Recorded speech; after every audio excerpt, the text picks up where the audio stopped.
안녕하세요. 채널이 김원중 기자입니다. 오늘 콘텐츠 원장님 한 분 모시고 시작할 겁니다. 원장님 먼저 소개 좀 부탁드리겠습니다. 네, 안녕하세요. 제 이름은 최선형이고요. 퀸스위 의원의 원장으로 있습니다.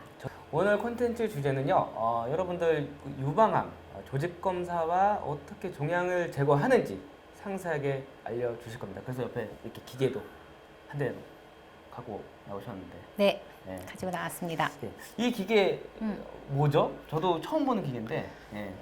예, 이제 흔히 유방 조직 검사는 두 가지 방법이 있습니다. 하나 총 조직 검사라는 게 있고, 그다음에 진공 흡입 조직 검사라는 게 있는데, 총 조직 검사는 이렇게 보시면은 이렇게 당겨서 탕 해서 이제 조직이 이렇게 있으면 이렇게 얻는 방법이고요. 보통 4번에서 5번 정도 조직을 얻습니다. 이게 유방을 들어가서 쏜다고 하니까 조금 무섭죠. 그렇죠. 아플 것 같아요. 근데 생각보다 아프지는 않습니다. 마취하고 부분 마취하고 하고요. 환자는 깨어 있습니다. 환자는 깨어 있고. 이게 네. 이제 두 가지 방법 중에 하나가 총 조직 검사. 네네네. 이 제품으로 하는 거라고. 네네네. 네.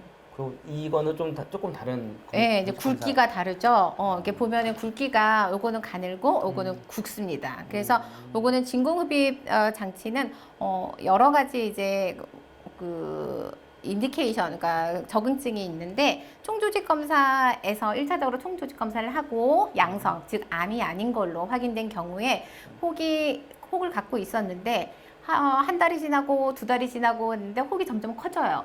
그러면서 통증도 느끼고 점점 커지니까 불안하고 아프고 그러잖아요. 그럴 때는 제거를 해줍니다. 그리고 제거할 때는 요즘 큰 걸로 해서 이제 여기 이게 왔다 갔다 하면서 종괴를 흡입을 해서 제거를 할 때 이제 1번이고요. 2번은 총조직 검사를 했는데 얘가 총조직 검사를 했더니 이 병변에 나온 게 앞으로 유방암으로 발전할 가능성이 높은 애가 나왔어요. 그러면 그 애를 갖고 있기 불안하잖아요. 그렇죠. 미리 제거를 해야 되죠. 그럴 때는 또 이제 수술을 해도 돼요. 사실 수술을 해도 되는데 수술을 하면 흉터가 남고 보기가 싫잖아요. 유방에 흉터가 이렇게 확 남는다고 생각을 하면 그렇죠. 참 마음이 아프죠. 그럴 때는 이제 요런 그 기기를 이용해서 이제 긁어내서 하는 절제술 중에 하나를 하는 이게 거고. 한 세트인 건가요? 요렇게 한 세트입니다. 그럼 이거 조직 검사를 하고 네네네네. 수술을- 조직 검사를 하고 나서 이제 요걸 하는 게 원칙인 거죠. 근데 이제 요거를 먼저 하는 경우도 있어요. 요거를 먼저 하는 경우에는 이제 뭐 미세석회화라고 그래서 유방암은 크게 3가지 형태로 나타납니다. 종괴의 형태로 나타나거나 아니면 조직의 비틀림으로 나타나거나 유방의 미세석회화라는 걸로 나타나는데 유방의 미세석회화라는 거는 한마디로 얘기하면 소금을 쫙 뿌려놓은 거와 같아요. 소금이 이렇게 뿌려져 있으면은 요 총조직 검사로 이렇게 얻기에는 조직을 조금밖에 얻을 수가 없잖아요. 그러면은 진단의 정확도가 떨어지겠죠. 그렇죠. 그럴 때는 이제 요걸로 해서 조금 더 많은 양의 조직을 얻어야 되기 때문에 그럴 때는 미세석회일 경우에는 이제 요렇게 커다란 이런 조직 그 진공흡입 보조 장치를 이용을 하는 거죠. 그러면은 이 제품과 전절제를 하는 거와 좀 구분선이 있나요? 전절제 그 수술을 그렇죠. 하는 거랑요. 뭐 종양 부위가 크면은 전절제를 무조건 해야 된다든지. 이게 종양이 예를 들어서 뭐 5cm 정도 된다. 그럴 때는 긁어내려고 그러면은 좀 한도 끝도 없죠. 그렇죠. 한도 끝도 없으니까 이제 이렇게 큰 종양 같은 경우에는 이제 수술을 하는 게 오히려 더 나을 수도 있고요. 때때로 이제 피부에 너무 가까이 있거나 그럴 때는 대신에 이제 완전히 다 제거하진 않고 위에 이제 피부에 구멍이 나면 또 안 되니까 그렇죠. 그 부분을 조금 남겨놓고서 이제 부분 절제를 하는 식으로 하거나 상황에 따라 조금씩 다릅니다. 근데 저희가 제품명을 좀 노출시켜도 되죠? 노출시켜도 됩니다. 그렇죠. 네네네. 이 바드 코리아의 앵코라는 제품인데 네네네. 진공 흡입 유방 생검술 굉장히 생소한데 네. 지금 쭉 총론을 말씀해 주신 것 같아요. 네네네네. 그럼 좀 장점이 뭘까요? 이 진공 흡입 유방 생검술에 대한 지금 시술이라고 해야 되나요? 수술이라고 해야 되나요? 시술도 시술과 수술의 명칭이 참 한글이 그렇죠. 애매합니다. 수술이라고 했을 때는 꼭 수술장에 들어가서 하는 걸 생각하게 됐는데 이 시술과 수술이나 이렇게 한 끗 차이인데 상황에 따라서는 시술이 되고 어떨 때는 수술이 되고 그렇게 되는 거죠. 이거 예를 들어서 조각을 한두 번 조금 뗄 때는 시술이라는 표현을 조금 더 많이 쓰고 여러 조각해서 이제 종괴 전체를 다 드러내야 될 때는 수술이라는 표현을 쓰게 되는데 장점은 일단은 흉터가 거의 남지 않는다는 게 장점입니다. 흉터가 거의 남지 않는다. 안 그러면은 이거 그 유방에다 칼을 이렇게 칼집을 내서 꺼내야 되는 상황인데 이건 구멍만 5mm 이하거든요. 단일공. 네, 단일공. 단일공. 아유, 네, 단일공. 공부 많이 하셨네요.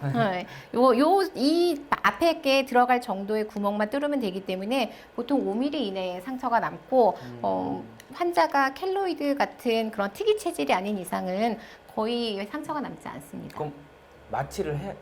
부분 마취합니다. 부분 마취만? 부분 마취만 해도 가능하고 이제 뭐 불안을 하는 경우에는 수면 마취를 하는 경우도 있긴 한데 저는 이게 수면 마취를 잘 선호하지는 않습니다. 근데 수면 마취하면 좀 불안하지 않으세요?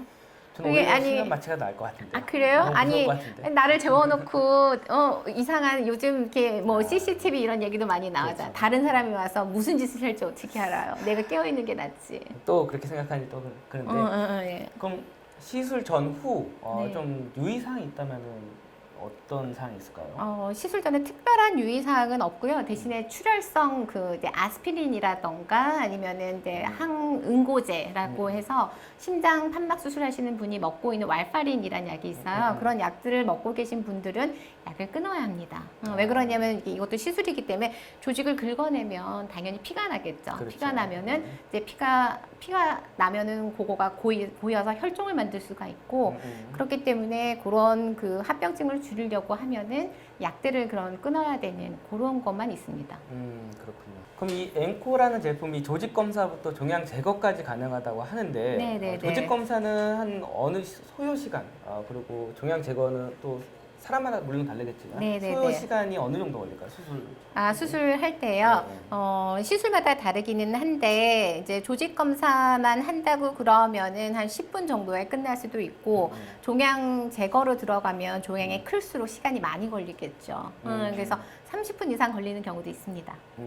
이 가슴에 만졌을 때 뭔가 만져진다 그러면은 일단 병원부터 가서 네, 검사- 병원에 가서 검사를 먼저 해야죠. 받고 암이 아닌 이상은 비교적 간단하게 수술을 통해서 완치라는 네. 개념을 뽑아낼 수 있다. 뽑아내거나 치료를 할 수가 있는 거죠. 어떻게 보면 완치라고도 볼 수 있죠. 그렇군요. 다 제거를 하면. 꼭 제거를 해야 되나요? 꼭 본인이 이제 제가 봐서 그거는 환자분의 성격에 따라 다른 것 같아요. 뭐가 있어도 뭐 성격이 무던하신 분 있잖아요. 나는 이거 있어도 뭐 사는데 지장 없어 라고 생각하시는 분들은 그냥 갖고 사셔도 되고 그런데 굉장히 이제 예민하신 분들도 계세요. 그리고 이렇게 있으면 이게 클까? 안 클까? 그렇죠. 여기서 뭐 이게 암으로 변할까? 안 변할까? 해서 날이면 날마다 스트레스를 받으시는 분들이 계세요. 그렇죠. 그런 경우에는 그 스트레스 때문에 다른 데 암이 생겨요. 스트레스 때문에 생기는 암은 갑상선암이 있어요. 걔는 정말 갑상선은 스트레스 때문에 생겨요. 스트레스만 심하게 받아도 갑상선에 염증이 오거든요. 그래서 이게 유방암 환자군에서 갑상선암의 비율이 이제 우리나라 기준으로 해서 논문이 나와 있는데 그건 한 5배인가 8배인가 높게 나온 논문이 있어요. 5배, 많다더라. 8배 차이가 좀 있는데요. 많이 나죠. 많이 나요. 그렇군요. 그럼 원장님 그 진공흡입 유방 생검술화가 여러분들 이제 보시는 분들은 맘모톰이라는 게 더 익숙할 수도 있을 것 같아요. 저도 솔직히 맘모톰이 더 익숙하거든요. 그 차이가 있는 건지 아니면 같은 수술 방법인 건지 좀 설명해 주시면 좋을 것 같아요. 맘모톰이란 거는 진공흡입 유방 장치 그 회사 중에 하나인 거고요. 이제 자동차의 카테고리가 있다 그러면은 벤츠도 있고 이제 현대자동차도 있고 그렇듯이 그렇죠. 그런 회사의 차이인 거고요. 이제 시술하는 선생님들이 뭐 초음파 기계도 보면 GE도 있고 필립스도 있고 그렇죠. 삼성 메디슨도 만들고 그러잖아요. 그러니까 그렇죠. 다양한 게 있듯이 선생님의 개인 선호도에 따라서 조금 다른 것 같아요. 어쨌든 태생은 똑같다. 태생은 같고 이제 태생은 같고 뭐 이제 우리나라 회사에서 만든 제품들도 있고 제품들도 하는데 여러 가지가 있네요. 그런 맘모톰이라는 건 그냥 대명사일 뿐인 건가요? 아니면 일종의 이제 상업용 명칭이 대명사처럼 사용되고 있는데 그렇군요. 맘모톰을 이제 만드신 스티븐 파커 박사가 나와서 이제 최근에 다시 만든 게 이 앵코 요 제품이거든요. 그 아버지는 같네요. 아버지가 같아요. 아버지가 같은데 아버지가 이제 결혼을 말을 두 번 하신 거죠. 아. 그렇게 생각하시면 되는 거고. 이해가 확 오네요. 아, 네. 혹시 원장님 그 유방암 네. 이뿐만 아니라 뭔가 뭐 멍울이 만져진다든지 그런 사람들이 이제 보면서 있으실 수도 있어요. 한마디만 좀 해주시면 좋을 것 같아요. 아, 예, 이제 그 유방암 같은 경우에는 무증상이 대부분이지만 증상이 있는 경우에는 가장 흔한 경우가 만져지는 병변입니다. 그렇기 때문에 유방에 뭔가가 만져질 때는 겁내지 마시고 만져진다는 게 사실 모두 다 혹은 아니거든요. 환자분들 같은 경우에는 뭐가 본인이 만져진다고 얘기하지만 그게 정상적인 유선 조직인 경우에도 상당히 많습니다. 그래서 겁내지 말고 근처에 가까운 병원에 가셔서 꼭 검사를 받아보시기를 권합니다. 근처 가까운 병원도 좋지만 원장님 병원도 아, 최근에 환영입니다. 그렇죠. 네, 네. 병원 소개도 좀 아, 자연스럽게. 예. 제가 이제 성균관에 대해서 8년 넘게 이 교수로 있다가 나와서 개원한 지 이제 거의 한 4개월이 다 되어 가고 있습니다. 그렇군요. 아, 예. 그래서 양재역에 있는 도곡동의 퀸스 유 의원이라고 오시면 언제든지 오시면 환영합니다. 네, 유튜브 보고 오셨다 그러면 조금 더 잘해주시겠죠. 아, 네, 알겠습니다. 네, 알겠습니다. 오늘 이렇게 콘텐츠 마무리하려고 하는데 저희 끝 인사가 건강하세요. 이렇게 네, 저희 한번 하나 둘 한번 해주세요. 네. 자 하나 둘 건강하세요.